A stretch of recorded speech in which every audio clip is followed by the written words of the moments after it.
Tuesday, Candice has got some lovely first-timers, but also older horses taking them on. Candice, without further ado, race 1, you've got the 3. First of them, Winter Cloud.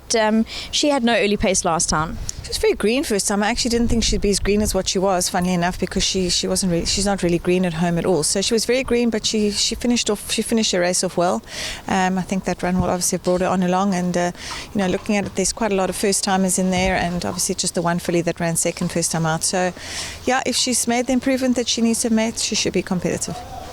Red Palace, the Patala Palace first timer. Yeah, very nice filly. She's got lovely action, and she moves very well on the grass. I think she's going to be a nice filly later on. I just you never really know what they're going to do first time out. She's probably going to need the experience, I would think, but she is a nice filly, and as I say, if there's not too much in the race, she shouldn't be too far off them.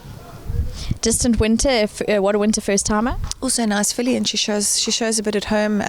She's put up a nice gallop at Durbanville. So another one. I don't really know. You never really know, as I say, how they're going to be first time out. But she's a nice filly, and if there's not too much in the race, again with her, she shouldn't be too far off them. I think she'll run a fair race first time out. Race 2, Narina Trogan, he goes up to the 1600.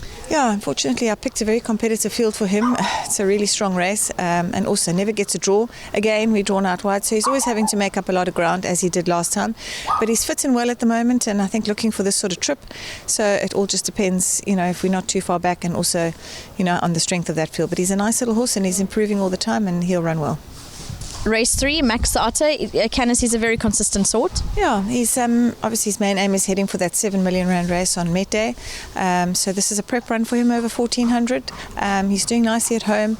I'd like this to be a nice come-on run for him. He's got a nice draw, so he's nice and fresh at the moment, and he should be competitive.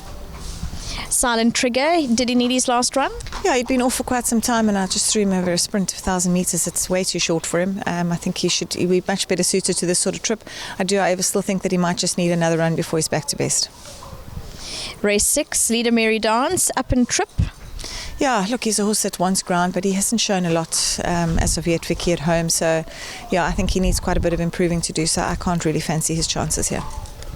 Race 8, you've got Le Mans with Gareth up, and it's his first run after gelding. Yeah, first run back after gelding was very disappointing. His last run, he didn't show much interest at all, so he's been gelded. I think he's taken much better shape for that, and he's looking a lot better. I'm very confused with this horse as far as his distance goes. He's obviously bred to get further. When they ride him, they say it feels like a sprinter, so it's all very much a bit confusing at the moment. So I've got him back, first run back over the sprint distance. I'm hoping for a better run from him. I think he will still need his run back, but he's doing a lot better than what he was, and as I say, I'm just hoping for the improvement, and we'll just have to figure out along the way, what his best sort of trip is. Thank you. Pleasure. That's Candice Bass-Robinson. She's taking us through runners and a nice bit of information on some horses that are consistent and others that might be needing the run or coming back after a bit of a rest.